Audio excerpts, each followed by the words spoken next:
Bonjour Nicolas Dupont-Aignan. Bonjour monsieur. Alors nous sommes ravis de vous recevoir aujourd'hui dans notre fauteuil rouge. Alors pour les rares personnes qui ne vous connaîtraient pas, vous êtes député et fondateur du mouvement politique Debout la France, député de l'Essonne, et vous êtes donc un parti politique qui est souverainiste, patriote. Traditionnellement, nous commençons ces entretiens par une citation. J'en aurai une qui vient d'un de vos anciens collègues, Michel Barnier. La France n'est pas grande quand elle est arrogante, elle n'est pas forte quand elle est solitaire. Qu'est-ce que ça vous évoque ? Tout le contraire du gaullisme. Parce que si on prenait cette maxime ou cette phrase comme un précepte, eh bien, le général de Gaulle serait pas parti à Londres et nous serions tous allemands. Donc, voilà, Clémenceau n'aurait pas sauvé la France en 18 et je parle pas de Jeanne d'Arc. Bon, bref, enfin, ça, c'est exactement la phrase qui pourrit le débat public depuis 40 ans, quoi. C'est-à-dire cette idée, ce suicide de pseudo-élites qui ont bousillé la France, voilà. Parce qu'en fait, ils n'y croient plus. Et quand les dirigeants n'y croient plus, ben comment voulez-vous que le peuple puisse se sauver tout seul ? Sauf à faire une révolution, mais c'est toujours violent, et puis on en a eu pas mal. Bref, donc c'est tragique. Mais en fait, cette phrase, elle est tout à fait symbolique de l'état d'esprit de notre oligarchie depuis 20 ans, ou depuis plus même. Voilà, c'était la phrase de Mitterrand, souvenez-vous, enfin vous êtes trop jeune, vous n'étiez pas né, mais c'était quoi ? C'était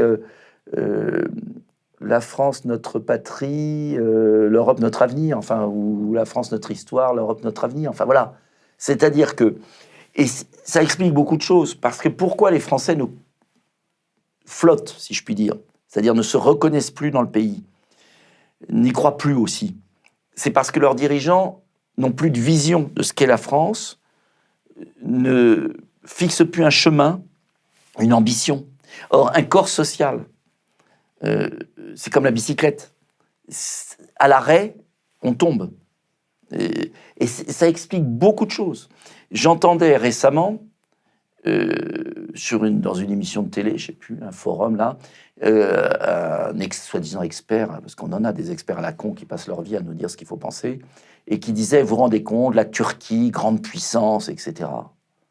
Mais c'est-à-dire que sur un plateau télé, ils considéraient la Turquie comme une grande puissance, et la France pas comme une grande puissance. Or, si on regarde rien que les chiffres, la Turquie à côté de la France, voilà, il y a une disproportion quand même considérable. Simplement, Erdogan a une vision de son pays. On peut la contester, on peut la redouter, mais il en a une.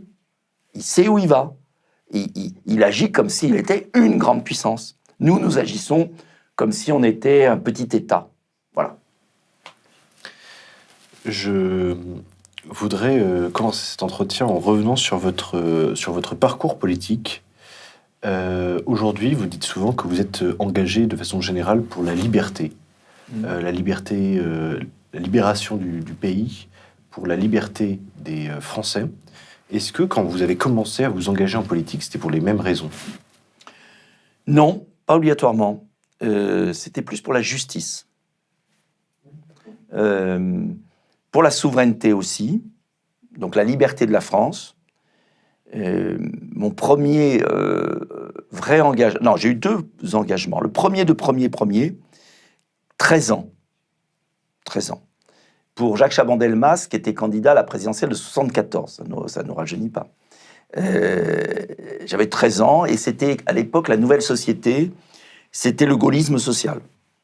Mais il n'y avait pas la problématique de la souveraineté. J'avais 13 ans, la France était encore souveraine, et simplement, cet homme m'avait plu parce que c'était l'épopée du gaullisme, et en même temps, l'idée d'une société juste. Et j'ai toujours considéré que si la France doit être forte, il faut qu'elle soit juste. Et ça, c'était un premier engagement politique. Après, je me suis cherché parce que j'étais vraiment le gaulliste pur, ni droite ni gauche, si je puis dire. Hein. Et puis après, l'homme politique qui m'a vraiment conduit à m'investir, le seul, en fait, je crois, pour qui j'ai eu de l'admiration. Le seul pour lequel je me serais fait tuer. c'est Philippe Séguin. C'est le seul.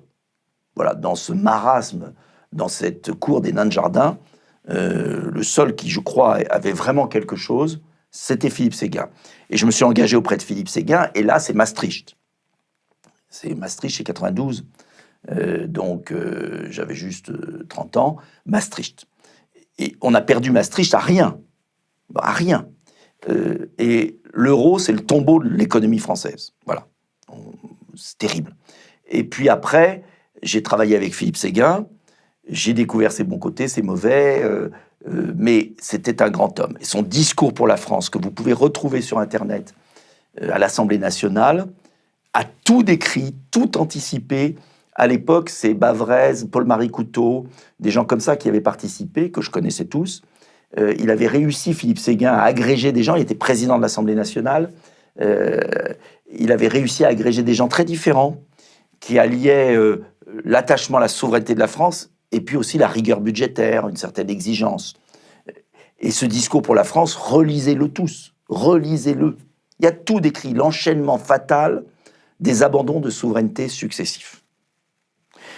Voilà. Et puis, après, il y a eu un changement qui est tout récent.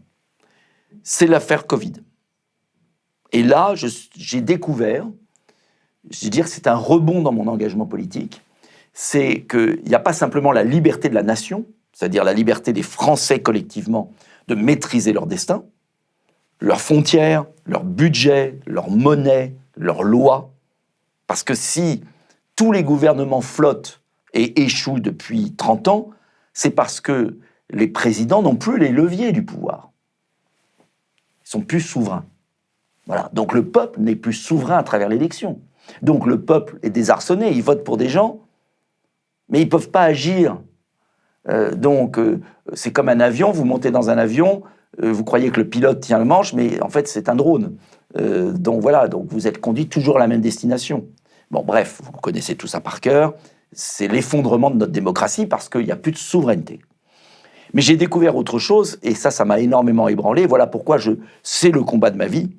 C'est que j'ai découvert au moment de la crise Covid que les Français étaient prêts à renoncer à leur liberté individuelle. Et que les dirigeants, même de chez nous, patriotes, se sont quand même un peu couchés. Ils étaient fiers d'être triplement vaccinés, d'obéir, parce qu'il ne fallait pas se fâcher avec l'électorat, parce qu'il y avait la peur. Et là, il n'y a que Florian Philippot et moi qui avons été, je pense, dignes de la situation, très prétentieusement. Voilà. C'est-à-dire que j'ai compris à ce moment-là qu'il y avait une tentation française d'abandonner nos libertés individuelles. Et que ce n'était pas simplement la liberté collective de la nation, mais maintenant ça allait jusqu'à nos libertés individuelles. Or, je crois que la responsabilité de l'être humain va avec sa liberté. Voilà. Et je considère que nous filons un mauvais coton parce qu'il y a l'alliance de l'effondrement spirituel et de la nouvelle technologie. C'est-à-dire que je ne veux pas d'une société de reconnaissance faciale, je ne veux pas d'une société où il n'y a plus d'argent liquide, je ne veux pas d'une société de traçage, je ne veux pas du transhumanisme, parce que, en fait, si vous réfléchissez un peu, on est en train de transformer l'homme en robot, et on est en train de transformer le robot en homme. Et je pense qu'il y a un problème éthique fondamental qui dépasse de très loin la gauche et la droite. Parce que je me pose une question que peu de se posent. Est-ce que finalement la démocratie telle qu'on l'a connue n'aura pas été qu'une parenthèse d'un siècle? Parce que regardez ce qui se passe en Chine. Voilà. Et en fait, quelque part, pour notre oligarchie, ce serait tellement pratique que les Français se comportent comme les Chinois. Voilà. Tellement pratique pour eux. Le parti unique et l'ultracapitalisme oligarchique. Voilà. C'est-à-dire le contraire du libéralisme économique, parce que en fait c'est un système, et puis la fin de toute démocratie. Alors ça, pour les dirigeants, c'est formidable. On a un troupeau de moutons, et puis c'est fini. Il y a 2 romans dystopiques qui sont très souvent évoqués pour parler de la situation à venir. Ce sont 1984 de George Orwell et Le meilleur des mondes d'Aldous Huxley. Alors dans l'un, c'est une société totalitaire, uniquement contrôlée par l'État. Dans l'autre, ce sont les individus qui ont intériorisé leur asservissement. Pour vous, vers quelle situation on se rapproche le plus? Le deuxième. Je ne crois pas au grand complot. Contrairement à ce qu'on a voulu faire croire, je ne suis pas du tout complotiste. Mais aujourd'hui en France, on traite de complotistes ceux qui regardent à plus de 8 jours. Donc voilà. Et je ne crois pas non plus qu'on soit obligé d'arriver à là. C'est-à-dire qu'attention, dans nos cercles, patriotes, souverainistes, etc., il y a parfois beaucoup de résignation. C'est-à-dire une lucidité quand même supérieure aux autres, il faut être honnête, c'est pas difficile, hein. Mais après, une sorte de défaitisme et une sorte de complaisance dans une nostalgie mélancolique. Je crois qu'il faut être lucide pour pouvoir changer les choses. Voilà. La lucidité, je pense qu'on l'a.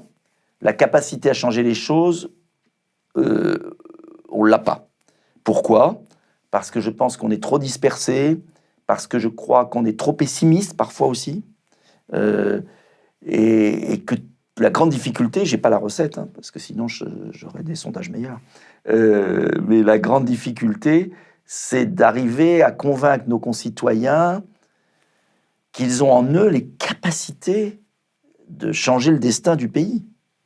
Et ça, faut être honnête entre nous, ils ne l'ont plus du tout. Moi, je suis effaré du nombre de gens dans la rue qui m'arrêtent. « Ah, on vous aime bien, monsieur Dupont-Aignan, bon, passons. » Ceux qui m'arrêtent, en général, ils m'aiment bien.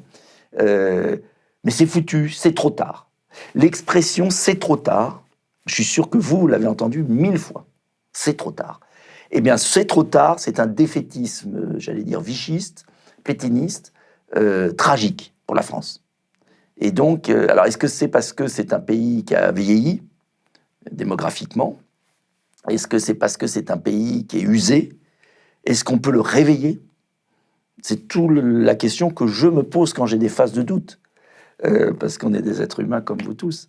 Mais mon boulot, c'est de le réveiller, de lui faire prendre conscience des dangers et d'essayer de contribuer à une victoire, une alternative qui soit une vraie alternative. 2027 est à cet égard, pour moi, l'un des derniers rendez-vous, en tout cas vu mon âge, l'un des derniers rendez-vous avec l'histoire du pays. Parce que je crains que si, déjà on disait ça en 2017, 2022, 2027, plus on attend, moins le pays sera récupérable, redressable. Donc voilà, et moi je sens le vent de l'histoire et du boulet qui est proche, quoi, voilà. Justement, il y a une question que certains de vos non-sympathisants peut-être se posent, c'est, je vais être peut-être un peu provocateur, mais allez-y. Nicolas Dupont-Aignan, il se présente et ça fait 4%, et puis à chaque fois dans les sondages, c'est entre 3 et 5%, etc. Pourquoi est-ce que vous continuez le combat malgré le fait que vous ayez souvent du mal à dépasser ce seuil ? Je continue le combat parce que j'estime qu'il n'y en a pas d'autres qui expriment ce que je dis. Voilà. Mais reconnaissez au moins qu'au deuxième tour, j'ai toujours prôné l'union, à défaut d'autres. Bon. Donc, j'estime que dans la logique de la cinquième, moi, je m'adapte aux institutions. Si nous étions dans un système britannique de scrutin à un tour, ou américain, vu mon score, il faut être honnête, votre question, elle est tout à fait légitime, je m'allierais tout de suite pour pas faire échouer ceux que je pense être le plus proche de moi. Sous la Ve République, nous avons un système démocratique quand même important qui permet au premier tour d'exprimer des différences et au deuxième tour de se rassembler. Je pense avoir été exemplaire.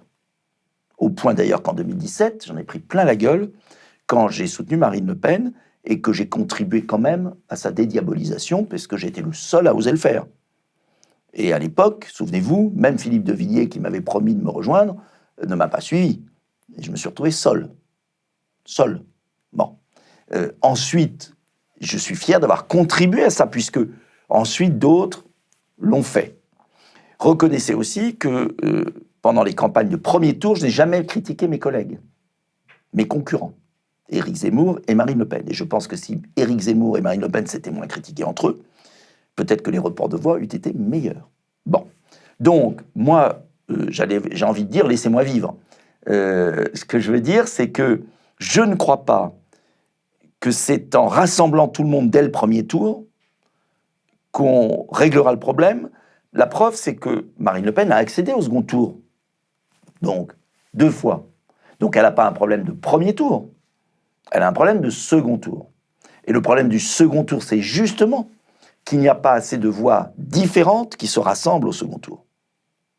Donc, moi, j'estime que j'ai une voix originale de gaulliste social amoureux des libertés, qui n'est pas tant reprise que ça par l'échiquier politique du premier tour. Éric Zemmour incarne autre chose, qui est plutôt une vision centrée sur l'identité, l'immigration, qui est justifiée, mais il le fait très bien. Moi, je suis un gaulliste social par tous les pores de ma peau et amoureux des libertés, et j'estime que, voilà, si je n'avais pas été même candidat en 2017 ou 2022, je ne suis pas sûr que mes 4,7% ou mes 2% auraient été au premier tour sur Marine Le Pen. Pas du tout, ils auraient peut-être été dans l'abstention plutôt. Donc, je n'ai pas à rougir de ce que j'ai fait, même si certains aimeraient absorber mon électorat et l'avoir tout de suite, mais ils ne l'ont pas. Donc voilà. Et je pense qu'en fait, la droite, mais c'est pas la droite, c'est plus que ça, c'est les patriotes, les amoureux de la France, ne savent pas gérer leur diversité. Et que nous avons un énorme problème, la politicien, si je puis dire, de gestion des coalitions. Mélanie a gagné en Italie avec le problème qu'on a maintenant d'ailleurs. Mais ça, c'est un autre problème qui nous menace. C'est-à-dire de gagner et de ne pas faire grand-chose. Mélanie a gagné en Italie, elle déçoit ses soutiens, mais a gagné parce qu'elle a eu la capacité de laisser vivre des gens différents, de les respecter, et que tous ces gens, à un moment, s'alignent sur un programme commun. Alors, il ne faut pas que ce programme commun devienne de l'eau tiède. C'est tout l'équilibre. Il faut gagner sans renoncer. Voilà, on renonce toujours, un peu pour gagner. Mais il faut que... Et c'est tout l'enjeu de 2027 et de ce qui se passe en ce moment dans la politique française. Je plaide pour qu'il y ait une diversité assumée, coalisée dans un second tour, sans renoncer à l'essentiel. C'est difficile, mais il faut le faire. C'est la seule garantie de la victoire. Je l'ai dit à Marine Le Pen seule ne peut pas gagner. Je l'ai dit à Éric Zemmour, ce n'est pas en critiquant les autres, son propre camp, qu'on gagne. J'essaye de me l'appliquer à moi-même. Après, additionnons nos sensibilités, travaillons ensemble intelligemment, acceptons, et c'est au plus gros, d'accepter, de considérer aussi les autres, de ne pas croire qu'on va gagner tout seul, parce que ça peut faire 48,5%. Et si en 2027, le camp patriote ne passe pas la barre, ce sera une tragédie pour la France. Donc, je pèse mes mots, chacun doit cultiver son jardin, et après doit être capable de s'unir. Voilà pourquoi j'assume tout à fait de faire ce que je fais, parce que sur les libertés, on n'est pas nombreux à le faire. Et je n'aime pas, et je trouve dommage que certains ricanent un peu quand Florian Philippot défend des libertés, quand moi je le fais. C'est pas parce que d'autres le ressentent pas qu'il faut nous traiter comme on est traité parfois. C'est-à-dire, en gros, des complotistes. Pas du tout. On est très raisonnable.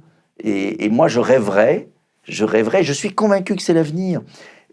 Il faut que, si on veut gagner en 2027, il faut que les Français se disent, voilà, qui va être ministre, qui va gouverner ? Est-ce qu'il y aura des compétences ? Est-ce qu'il y aura une diversité ? Est-ce qu'on additionne ? Ou est-ce qu'on retranche ? Ça, c'est une question, j'allais dire, tactique. Mais pour résoudre cette équation, il faut savoir où on va. Où on va. Est-ce que, par exemple, on va à la rupture avec l'Union européenne ou est-ce qu'on va à un compromis ? Est-ce qu'on va à un Frexit ou est-ce qu'on va à une renégociation ? Ça, c'est la question clé. Il faut se redonner une marge de manœuvre nationale. Après, c'est là où je dis à Florian Philippot que le Frexit fait un peu peur aux Français et risque de créer des drames. Alors je pense qu'on peut reprendre notre liberté de manière assumée sur les frontières, sur le budget, sur la prédominance des lois, sur supprimer la Commission européenne. Mais là, il faut être clair. Et on va voir le débat européen. Moi, j'ai un programme très clair. Je ne connais pas encore celui du Rassemblement national, je ne connais pas bien celui encore d'Éric Zemmour, je connais celui de Florent Philippot, et je pense que trop de listes tueraient le... Voilà, il faudrait trouver un compromis. Alors justement, venons-en aux élections européennes qui arrivent l'année prochaine. Il y a quelques mois maintenant, vous lanciez un appel à l'union, effectivement, des souverainistes. Alors, on pense obligatoirement à Florian Philippot, qui a partagé votre combat, mais peut-être aussi à Charles-Henri Gallois, de Génération Frexit, ou à d'autres. Est-ce que cette union des souverainistes, elle avance ? Est-ce que vous allez présenter une liste commune avec Florian Philippot ? Eh bien, j'en saurai plus, j'espère, à la fin du mois. En tout cas, on avance, mais on a encore à régler des points précis. Je crois que c'est plus une liste pour l'indépendance de la France et la liberté des Français, mais il faut bien préciser où on veut aller. Voilà. Et puis, après, il faut voir aussi ce que font les autres. Donc, ça va se décanter à la fin d'année. Voilà. Il ne faut pas se précipiter, il faut partir des idées. Moi, j'ai présenté un projet le 30 septembre avec 10 propositions. Voilà. Et nous sommes en train de travailler avec les uns les autres. En tout cas, je le dis, il ne s'agit pas de faire une seule liste, mais s'il y avait une liste Asselineau, une liste Philippot, une liste Dupont-Aignan, une liste Lassalle, une liste Zemmour, une liste Bardella, et je ne parle pas du LR, ça ferait 6 listes pour les amoureux de la France, c'est une folie. Je le dis, une folie. Donc moi, j'essaye de recoller les morceaux des uns des autres, ce qui n'est pas de la tarte, si on parle vulgairement. Voilà. Vous essayez d'organiser la NUPES de la droite. Oui, mais la NUPES, c'est un terme très décrédibilisé, sauf que si on avait organisé une NUPES aux législatives de 2022, il n'y aurait pas 89 députés RN, il y aurait 150 députés RN, Reconquête, Debout la France, Patriotes. Ben, je pense que ce serait mieux. Voilà. Maintenant, moi, j'ai un immense regret. Voilà, j'ai un immense regret qu'il n'y ait pas cette capacité de coalition. Voilà. Capacité de coalition ne veut pas dire d'épouser toutes les idées de chacun des membres. Ça veut dire de faire le tri et de se mettre sur l'essentiel. Or, je maintiens qu'il y a moins de différence entre Marine Le Pen, moi-même, Éric Zemmour, Florian Philippot, Marion Maréchal et d'autres, qu'entre Mélanie, Berlusconi et Salvini.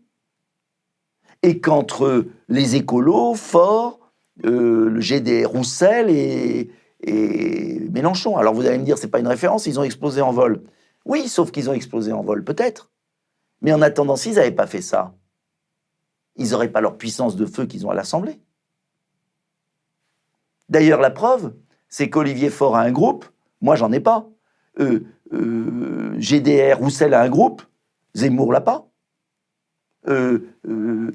Les écolos ont un groupe, Philippot n'a rien. Est-ce que ça aurait enlevé quelque chose à Marine Le Pen? Non. Mais j'ai pas réussi à la convaincre. Voilà. Moi, je crois que vraiment, j'aimerais tellement faire comprendre ça. Je crois qu'on a, comment dire, en France particulièrement et à droite, parce que j'ai vécu ça au LR, si je reprends dans le passé. Pourquoi LR a disparu, si vous réfléchissez? Pas encore disparu en termes de députés, ils ont pas... LR a disparu, il est en train de disparaître. C'est un astre mort. Bon, il y a des astres morts qui continuent à briller et puis qui s'éteignent. Pourquoi LR a disparu? Pourquoi le Parti socialiste est en voie de disparition? Parce que ces gens, à une époque, avaient la puissance de feu du parti majoritaire de la 5e et n'ont pas voulu écouter leurs dissidents. Moi, on m'appelait le dissident à l'UMP. Pourquoi? Comme ils n'ont pas voulu écouter Mélenchon. À l'époque, parce que vous êtes jeune, souvenez-vous, Mélenchon n'était qu'un petit dissident du Parti socialiste, comme moi j'étais un petit dissident de l'UMP. Si on nous avait écouté chacun dans nos partis respectifs, ils n'auraient pas disparu. Moi, j'étais obligé de claquer la porte parce qu'il y a un moment, quand vous signez tous les traités qui tuent la souveraineté, vous n'avez plus les... Et quand je vois les LR aujourd'hui nous expliquer qu'il faut changer la Constitution pour rétablir la primauté du droit national en matière migratoire, je m'étrangle, parce que j'ai plaidé ça il y a 20 ans, et je leur ai dit avec Philippe de Villiers d'ailleurs, avec Charles Pasqua, avec Philippe Séguin, on a cessé de leur dire, mais si vous abandonnez le pouvoir de contrôle des frontières et de politique migratoire, vous allez aboutir au chaos migratoire. Mais on nous a traités comme des chiens. Bon, je ne voudrais pas qu'aujourd'hui on refasse la même chose dans le camp patriote, parce qu'il y a cette surpuissance de croire qu'on a toujours raison et que la diversité n'est pas bonne. La diversité maîtrisée politique est bonne, parce qu'elle permet de rassembler une majorité. C'est ce qu'avait compris même le général de Gaulle, parce que ce que personne ne voit, c'est que la Ve République, avec un scrutin à 2 tours, permet l'exercice de la diversité et son rassemblement, à condition que l'état d'esprit existe. Et même le général de Gaulle, qui avait quand même sauvé la France, en 1958, est arrivé avec des centristes, avec des républicains indépendants, et a gouverné avec des gens différents. Donc, il y a une dérive de la Ve République dans la mentalité des dirigeants politiques qui veulent tout le pouvoir pour eux, le parti unique, et qui, ce faisant, ne comprennent pas qu'ils perdent de vue la capacité de rassemblement, la capacité d'évolution, la capacité d'écoute. Et ça, je pense que si on veut gagner en 2027, il faut comprendre cette logique institutionnelle et cette attente des Français qui ne veulent pas donner le pouvoir à une personne, un parti. J'en suis convaincu. Et le risque aussi en 2027, même si nous gagnons, quand je dis nous, l'un d'entre nous, soyons ouverts, et s'il n'y a pas l'Assemblée nationale derrière? Et s'il y a une cohabitation? Les Français peuvent avoir envie de donner à Marine Le Pen la présidence de la République en disant on n'en peut plus de cette classe politique pourrie, mais ils peuvent très bien dire en revanche, on ne sait pas qui y a derrière, on ne va pas lui donner la majorité. Et alors là, c'est la paralysie à nouveau. Et on repère 5 ans. Vous imaginez le drame? C'est demain tout ça. Donc moi, je n'ai qu'une ambition, c'est que je puisse contribuer à ma façon, tout en gardant ma liberté de parole, à la réussite, à l'alternance, pour arrêter le naufrage du pays. Parce que si vous avez un Darmanin, Le Maire, Attal même, Bayrou, Hollande, Mélenchon, n'en parlons pas, réélus, en 2027, c'est la fin du pays. Et nous n'aurons que nos yeux pour pleurer. Voilà, je vais être très clair. Livre noir. Oui, ce sera Livre noir. Quel meilleur nom que celui-ci, si proche de ce qu'étaient nos ambitions, celle de contribuer à la vie politique et médiatique du pays, celle de traiter des sujets dont personne ne parle ou dont on ne parle qu'en écumant les mêmes mensonges au service des mêmes soumissions. Aujourd'hui, Livre noir est là. Nous occupons le terrain, les réseaux sociaux, les kiosques et les plateaux. Et demain, grâce à vous, nous demeurerons. Sur Livre noir, nous vous dirons toujours ce que nous avons vu. À vous de voir ce que vous voyez.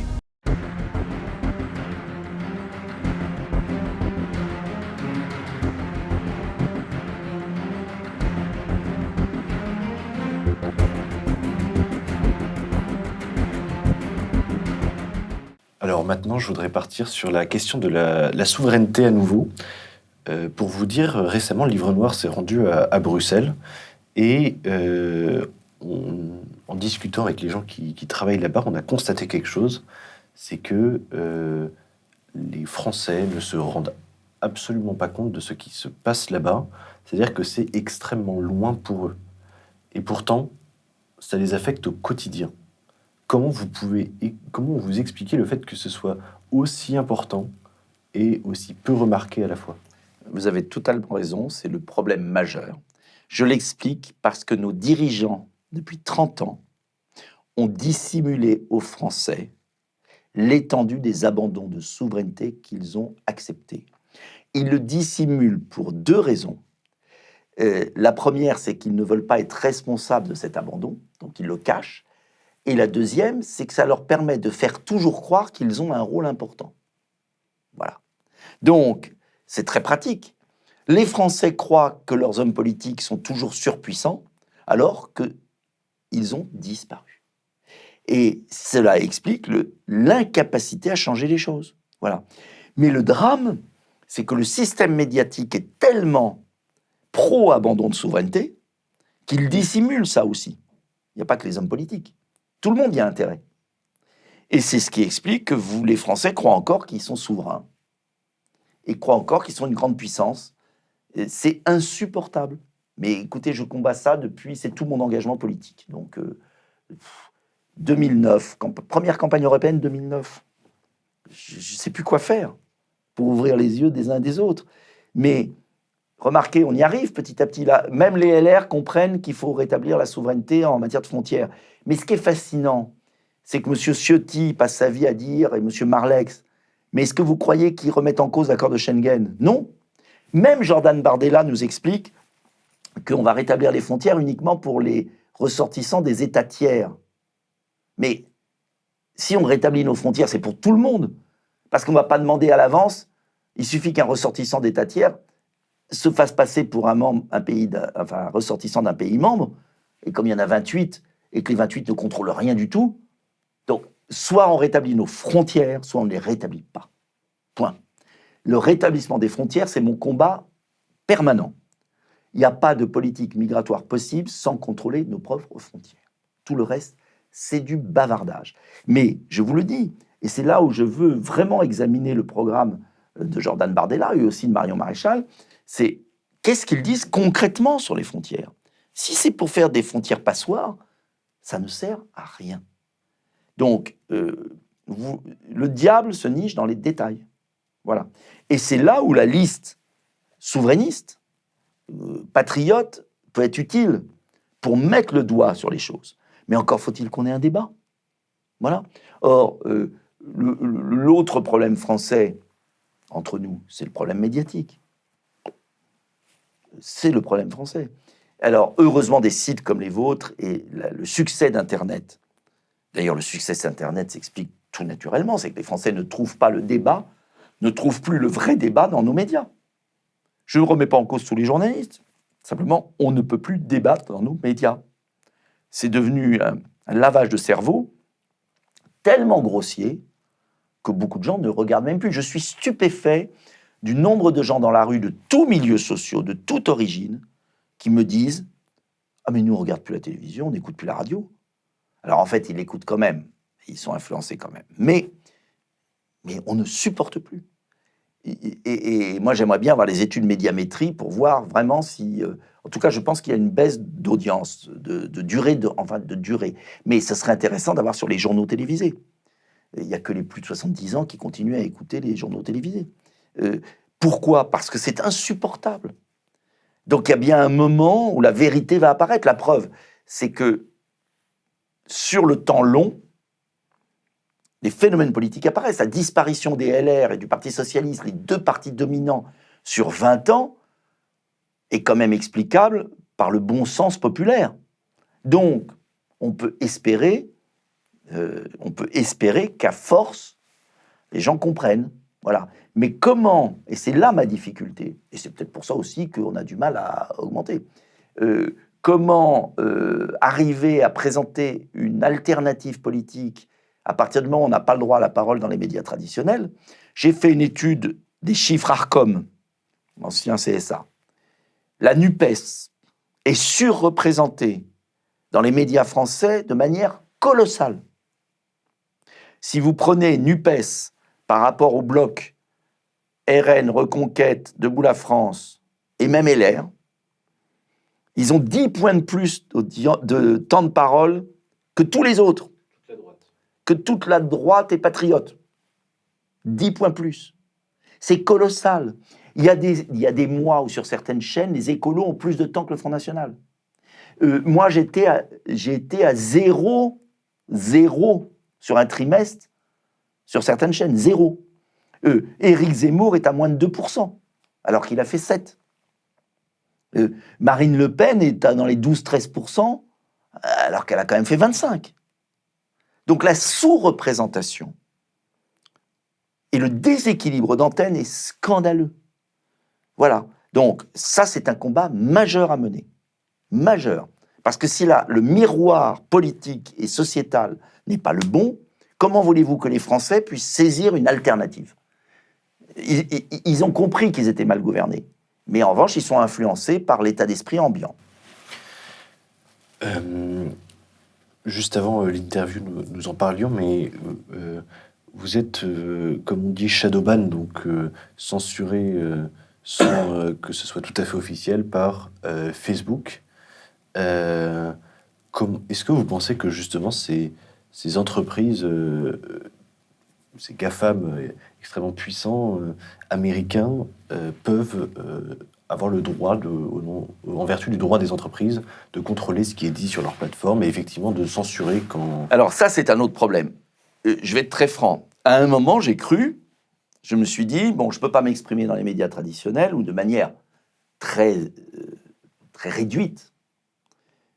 Bien sûr, j'ai des émissions sur CNews, sur BFM, sur les uns les autres, mais les JT, parce que c'est les JT qui comptent, de TF1 et de France 2, à part la présidentielle, on est quasiment...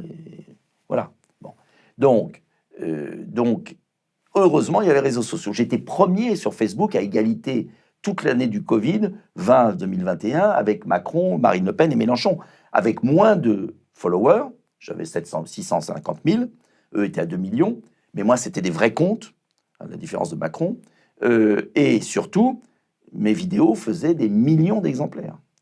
Vidéos sur l'euthanasie qu'il y a eu dans les maisons de retraite, parce que parlons des choses quand même dans ce pays. Le Rivotril, ça a été l'euthanasie dans les maisons de retraite de milliers de personnes âgées pendant le Covid. C'est une monstruosité qui s'est produite dans notre pays. Ma vidéo a dû faire 8 millions de vues. Et puis, comme par hasard, tout d'un coup, bouf, mes vidéos faisaient plus que 10 000, 15 000, 20 000. Alors, on appelle ça shadowban, c'est-à-dire interdit dans l'ombre. Et on est face à un mur. On envoie des mails. Voilà, alors mon compte Facebook fonctionne. J'ai 660 000 abonnés. Mais mes vidéos n'ont plus du tout l'audience que j'avais. Pourquoi? Comment? J'ai découvert que ce que j'avais cru être une porte de sortie sur les réseaux sociaux était aussi contrôlé. Alors, moins que dans les médias traditionnels, oligarchiques, dirigés par les grandes familles françaises, qui dépendent souvent de l'État pour leurs commandes publiques, mais quand même avec un danger. Alors, heureusement, il y a des réseaux sociaux différents. Par exemple, Twitter, depuis que Musk a racheté Twitter, mon compte s'est envolé. Voilà. TikTok n'est pas contrôlé, donc des millions de vues. Mais vous voyez que même sur les réseaux sociaux, on s'aperçoit qu'il y a une volonté de contrôle. Alors, comment ça se produit? Ça se produit que, et c'est là qui est terrible, c'est que les GAFAM ont leur propre charte.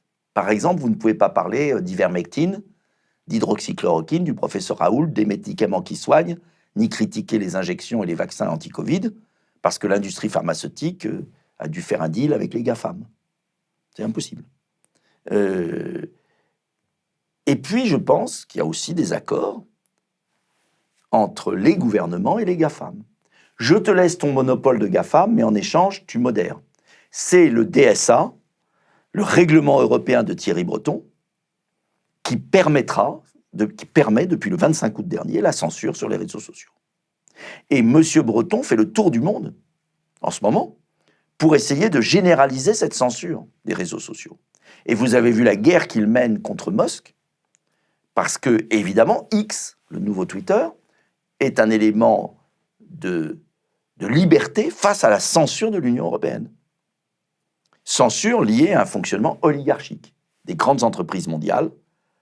Alors, on l'a vu pharmaceutique, mais ça peut être sur autre chose. Le pouvoir de l'Union européenne, les GAFAM. Je te laisse le monopole des réseaux, mais en échange, tu fais taire les opposants. C'est ça le deal objectif. C'est ça le deal objectif.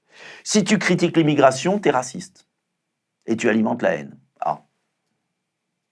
Si tu critiques le vaccin et que tu dis qu'il y a des médecines et des médicaments qui ont sauvé des vies, tu es un complotiste et tu es dangereux. Si tu critiques, voilà. C'est-à-dire, c'est la fin de la liberté. Et ça, c'est le grand danger des années à venir. Cette toile d'araignée. Ajoutez à cela l'euro numérique. Et j'insiste sur l'euro numérique parce que personne n'en parle. Ils volent la carte d'identité numérique, l'euro numérique, le pass sanitaire.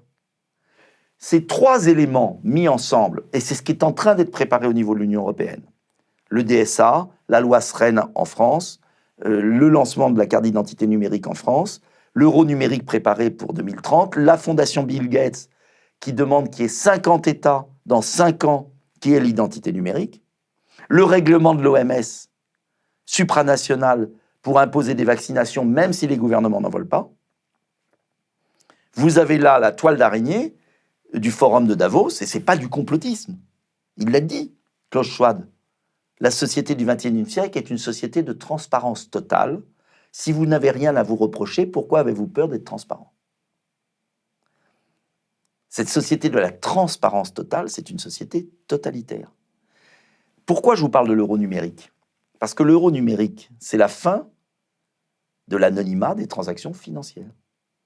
Vous allez acheter votre baguette, on sait que vous avez été acheter votre baguette à 9h22 dans la boulangerie à tel endroit et que vous êtes monsieur X. Alors c'est pas grave, vous allez dire, on le sait déjà avec nos cartes bleues. Non. Vos cartes bleues, elles sont dans votre banque. L'État n'a pas à le savoir. Il n'y a que s'il y a un juge qui permet que vous le sachiez. D'accord? Demain, Madame Lagarde l'a dit, l'anonymat n'existera plus de vos transactions avec l'euro numérique. Si l'anonymat n'existe plus pour vos transactions, ça veut dire quoi? Quand on vous expliquera que l'élevage pollue, mais monsieur, vous avez consommé 4 fois dans la semaine de la viande, je peux vous couper votre porte-monnaie numérique. Fini. Vous avez votre quota.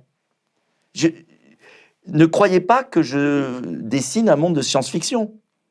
Le compteur Linky qu'ils ont mis, il y a 4 millions de Français qui vont être coupés cet hiver à partir de leur compteur Linky. C'est écrit, c'est pas moi qui l'ai inventé. Le ticket restaurant, vous avez vu qu'il y a une carte maintenant. Le gouvernement a voulu interdire, il vient de reculer parce qu'on a râlé, veut interdire l'achat des produits non transformés. Donc ce monde numérique, il est formidable par certains côtés. La preuve, c'est qu'on est là. Et vous allez diffuser ça sur YouTube, c'est formidable et c'est génial.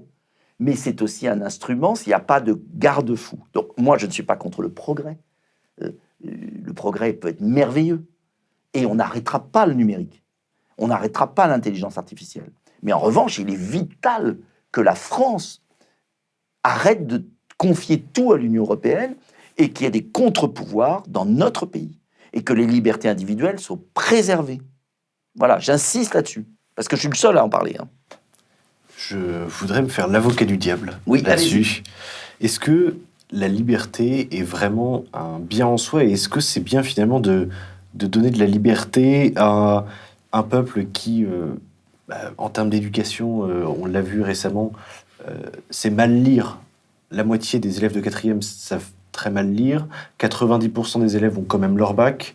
La majorité vote Macron. Est-ce qu'il faut donner plus de liberté à ce peuple qui, selon beaucoup de vos critères, en tout cas qui s'est soumis durant la crise du Covid, mais justement, plus vous êtes un culte, plus vous êtes soumis. Donc, la liberté est la base de la responsabilité individuelle. Je vous renvoie à Tocqueville, je vous renvoie aux autres, à Raymond Aron. La liberté est la base du sursaut. Voilà. Parce que si vous renoncez à la liberté, vous aurez une société totalitaire du XXIe siècle, d'une autre nature. C'est un autre totalitarisme. Vous avez parlé de 1984, vous avez parlé de Lumière des mondes. C'est exactement vers quoi on va. Et une société inculte va avec ça. C'est par la liberté individuelle que vous redresserez le système éducatif. Donc, c'est pas incompatible, au contraire. Les deux vont de pair. Et le sursaut de l'instruction publique est fondamental, bien sûr. Mais vous ne l'aurez pas par la soumission, vous l'aurez par la liberté. Le jour où vous enlevez la liberté, il n'y a plus rien. Et la France est un pays éminemment, profondément libre. Voilà, donc il faut faire le pari de la liberté, bien sûr. Toujours. C'est le seul moyen qu'il y ait un sursaut. Vous croyez qu'il y aurait livre noir s'il n'y avait pas de liberté? Il n'y aurait aucun sursaut. Rien. Les systèmes totalitaires périssent toujours, finissent mal. Donc la liberté est le seul moyen pour la France de se redresser. Il faut un grand choc libéral. Et pourtant, je n'étais pas libéral au début. Non, mais je veux dire de tradition. Mais je ne vois aujourd'hui que par la liberté. Pourquoi? Parce que malgré tous les défauts du peuple français, il y a d'énormes talents dans notre pays. Et notre pays a d'énormes atouts. Je n'ai pas une vision noire, pour le coup, du pays. Moi, je me balade beaucoup dans le pays. Vous savez, la France tient avec des dirigeants inaptes et corrompus, complètement faibles, lâches. Je voyais la manif là, contre l'antisémitisme, j'ai été salué. Mais j'ai refusé de manifester derrière cette bande. Quand on voit la bande qu'il y a derrière la banderole, mais c'est terrible. Ils le portent sur leur visage. C'est tragique. Ils sont laids de tous leurs abandons. Voilà. Vous avez vu la brochette ? Ce sont toutes les personnalités qui, depuis 30 ans, ont tué le pays et qui osent organiser une manifestation. Mais c'est indécent. Et j'ai regretté que tout le monde y aille comme un... Moi, j'ai été salué parce que je ne voulais pas, bien sûr, qu'on me piège en disant ah ben, vous n'y allez pas, vous êtes antisémite, ou toute connerie pareille. Bien sûr, j'ai toujours lutté contre l'antisémitisme et le racisme, toujours. Donc j'ai été salué, mais j'ai refusé de manifester derrière ces gens parce que quand j'avais pas vu la banderole et j'avais pas vu l'aéropage qu'il y avait derrière. Tous les fossoyeurs de la France étaient réunis. Mais c'est monstrueux. Donc, je vous disais ça, je sais plus pourquoi, mais bref, il faut de la liberté, il faut redresser tout ça. C'est possible, mais il faut un grand coup de balai. Ce qui est assez amusant, c'est qu'il existe un paradoxe en France que peut-être vous allez réussir à résoudre, mais c'est qu'on a à la fois un manque de liberté et un manque d'autorité. Oui. C'est-à-dire qu'il y a une perte, par exemple, de l'autorité parentale, on en parlait pendant les émeutes, de l'autorité de l'État dans certains quartiers. Comment vous expliquez ce paradoxe ? Alors, vous avez tout à fait raison, c'est l'anarchie et la surveillance de masse. Mais en fait, c'est assez simple, si vous y réfléchissez. C'est qu'on surveille tout le monde parce qu'on ne punit personne. En fait. Voilà. Le rôle de l'État, c'est de punir les voyous. C'est pas de surveiller tout le monde. Et vous avez un exemple caricatural, c'est la circulation routière. Les chauffards alcooliques et drogués peuvent tuer, on a eu l'exemple Palmade, ils sont en liberté. Mais toute la population française est tracée, surveillée, taxée, voilà. Ça, c'est le rêve, c'est la France d'aujourd'hui. Et dans tous les domaines. Regardez les chefs d'entreprise, les patrons de PME, les artisans. Quand vous pensez que maintenant le fisc fait des descentes dans les cafés pour vérifier les pourboires des serveurs et voir s'ils ont déclaré leurs pourboires dans des petits cafés de la Somme, de l'Aisne, etc.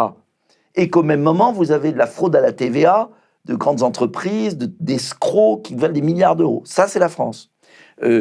Quand vous pensez que les gendarmes sont envoyés par les préfets pour verbaliser des agriculteurs qui arrosent un chemin pour vérifier qu'un agriculteur n'a pas créé une petite digue pour un ruisseau pour empêcher d'inonder un champ, etc.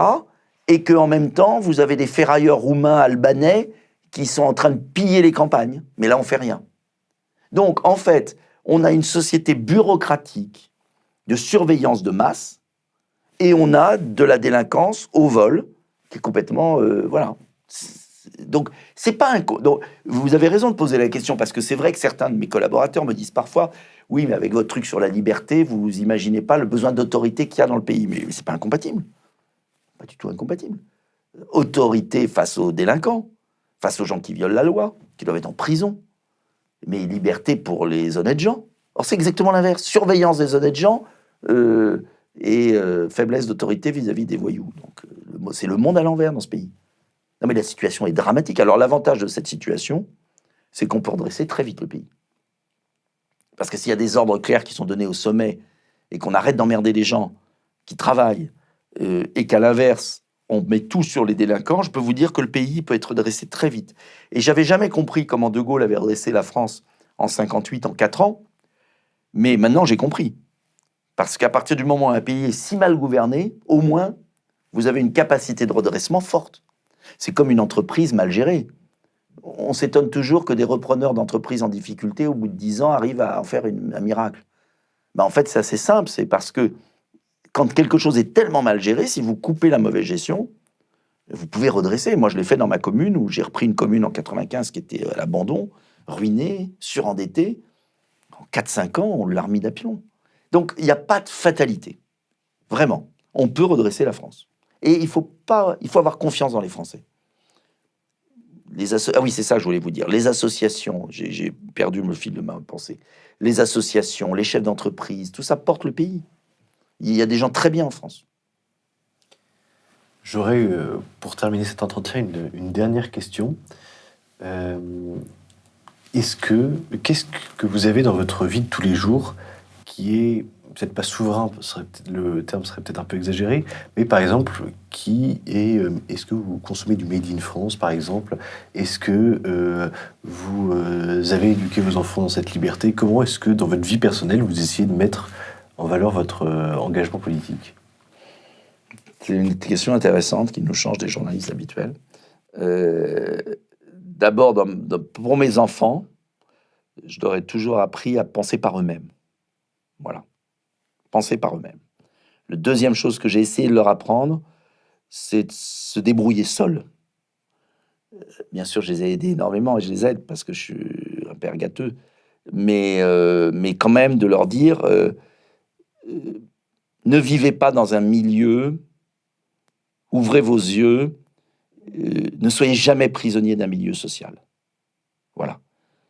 Parce que aussi, la France d'aujourd'hui, c'est une France injuste, profondément, où les gens vivent dans leur couloir. Et où jamais peut-être il y a eu autant de transferts sociaux, mais jamais autant il y a eu d'inégalités structurelles, de séparation. Il y avait le service national qui mêlait les gens, qui a disparu, l'école de la République qui mêle encore, mais avec quand même certains qui vont dans l'élite, dans des écoles privées, la